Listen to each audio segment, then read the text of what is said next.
আপাতত বাংলাদেশ টি-20 দলের অখণ্ড অবসর, তেমন কোনো চাওয়া পাওয়া নেই। এই ফরম্যাটে স্কিল আর ফিটনেস ধরে রাখাটা তাই ক্রিকেটারদের জন্য বেশ মুশকিল। তবে বাংলাদেশের ম্যানেজমেন্ট বসে নেই, নতুন দিনের শুরুটা তারা তাজাভাবে করতে চায়। আগামী বছরই ওয়ানডে বিশ্বকাপ, তার জন্য ক্রিকেটারদের প্রস্তুতি শুরু হয়ে গেছে ঘরোয়া লিগ থেকেই।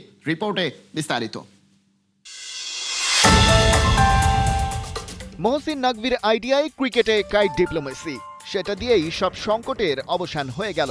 যে যার মতো মার্কেট থেকে লাভ তুলে নিল। ডিজনি হটস্টার পেল রেকর্ড সংখ্যক অডিয়েন্স, কারণ দিন শেষে ভারত পাকিস্তান ম্যাচটা ঠিকই হলো। কলম্বোর মাঠে চড়া দামে টিকিটের বিক্রি হলো। বৃষ্টির জুজু ছিল, কিন্তু ম্যাচ নিয়ে বাড়তি উন্মাদনায় তাও যেন কোথায় হারিয়ে গেল। সবই হলো ঠিকঠাক, শুধু বাংলাদেশ খেলতে পারল না এই বিশ্বকাপটা। টিভি স্ক্রিনের সামনে বসে ক্যাপ্টেন লিটন দাসের মন খারাপের কাল গুছিয়ে আনা একটা দল ঘরে বসে গেলে হঠাৎ কেমন লাগে সে তো যার হয় সেই জানে। ভারত পাকিস্তান ম্যাচ শেষের পর আফসোসও বাড়ে। টিম ইন্ডিয়ার সামনে দাঁড়াতেই পারল না পাকিস্তান। ওই জায়গায় বাংলাদেশ থাকলে নিশ্চয়ই লড়াইটা হতো আরো বেশি সাপে নেউলে। এখন তো মনে হয় এই সাবকন্টিনেন্টে ভারত আর বাংলাদেশের খেলা ইচ্ছে বেশি প্রাণবন্ত। তো সুতরাং আমারও এটা মনে হয় যে এখন ভারত পাকিস্তান ম্যাচের থেকে ভারত বাংলাদেশ ম্যাচের দিকে মানুষের নজর থাকে বেশি, যাতে ওটা এই বিশ্বকাপে এটা মিস হচ্ছে। তারপরে আমি মনে করি যে ওই খেলার ফোকাসটা এখন বাংলাদেশের ফোকাসটা বেশি। এসব ভেবে ভেবেই কাটছে দিন, আবার কাটছে না। তবে ক্রিকেটের ব্যস্ততা চলছেই, থেমে নেই হোম অফ ক্রিকেট। টি-20 বিশ্বকাপের আগে ওই ফরম্যাটের খেলার ব্যস্ততাই বেশি ছিল।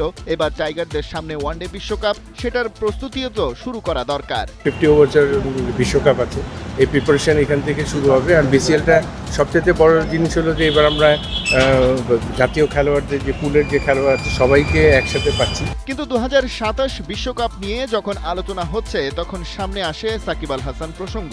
কারণ সেই আসর দিয়েই ক্রিকেটকে বিদায় জানাতে চেয়েছেন তিনি। বাংলাদেশের ইতিহাসের সেরা ক্রিকেটারের সাথে বিসিবির আলাপ চলছে সেই পথেই। এটা সিলেকশন প্যানেল এবং টিম ম্যানেজমেন্ট ঠিক করবে কখন ওর ফিটনেসের কী অবস্থা, ওর কী অবস্থার মধ্যে আছে, ওরা ডিসিশনটা নেবে।